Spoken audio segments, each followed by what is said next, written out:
जय हिंद दोस्तों। उत्तर प्रदेश में 2024 को लेकर यूपी में बीजेपी और समाजवादी पार्टी की तैयारियां तेज हो गई हैं। सपा नवरात्रि में 20 सीटों पर उम्मीदवारों का ऐलान कर सकती है, तो वहीं बीजेपी में भी कई सिटिंग सांसदों का टिकट कट सकता है।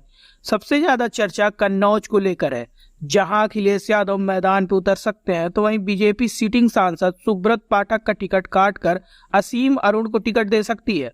कन्नौज सीट पर इस बार जबरदस्त लड़ाई देखने को मिल सकती है। खबरों की माने तो सपा अध्यक्ष अखिलेश यादव इस सीट पर चुनाव मैदान में उतर सकते हैं। ऐसे में बीजेपी लगातार विवादों में बीजेपी सांसद सुब्रत पाठक का टिकट काट सकती है। पाठक की जगह कन्नौज से विधायक और योगी सरकार में मंत्री असीम अरुण को टिकट दिया जा सकता है। इस बारे में जब असीम अरुण से पत्रकारों ने सवाल किया तो उन्होंने कहा कि ऐसी चर्चाएं हैं, लेकिन ऐसा कोई इरादा नहीं है। अभी मैं कन्नौज से विधायक हूँ, कन्नौज की सेवा करना चाहता हूँ। बाकी ये सिर्फ मीडिया की चर्चा है, इसकी कोई गहराई नहीं है। सपा के राष्ट्रीय महासचिव शिवपाल यादव से जब इसे लेकर सवाल किया गया तो उन्होंने कहा कि वो राष्ट्रीय अध्यक्ष हैं, कहीं से भी चुनाव लड़ सकते हैं, कन्नौज से भी चुनाव लड़ सकते हैं, आजमगढ़ से भी चुनाव लड़ सकते हैं। जब उनसे पूछा गया कि कन्नौज की चर्चा ज्यादा हो रही है तो शिवपाल ने कहा जहां से भी उनकी इच्छा होगी वो चुनाव लड़ सकते हैं। इन तमाम चर्चाओं के बीच खुद सपा अध्यक्ष अखिलेश यादव ने भी इस बात पर इशारा किया है।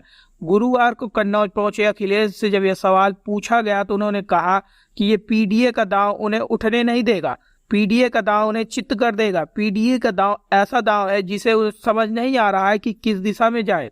ये तो केवल बातें कर रहे हैं, आएंगे और कुछ ना कुछ बात करके चले जाएंगे। इनका विकास बातों से है, इन काम में बातों में है। इनके पहनावे से ही पता चल रहा है कि बहुत बड़े छोड़ू लोग हैं। अखिलेश से जब सवाल किया गया कि 2024 में कन्नौज से चुनाव लड़ेंगे तो उन्होंने कहा हम कन्नौज जीतेंगे, वो भी ऐतिहासिक वोटों से। आपसे भी हम अपील करते हैं कि आप भी मदद करना। बीजेपी ने लोकसभा चुनाव में मिशन 80 का लक्ष्य रखा है। ऐसे में पार्टी हर एक कदम फूंक फूंक कर रख रही है। बीजेपी आंतरिक रिपोर्ट के आधार पर कई सिटिंग सांसदों के टिकट काट सकती है और उनकी जगह कैबिनेट मंत्रियों, फिल्म स्टार और दिग्गज चेहरों में दांव चल सकती है। इसके अलावा योगी सरकार के मंत्रियों को भी चुनाव में उतारा जा सकता है।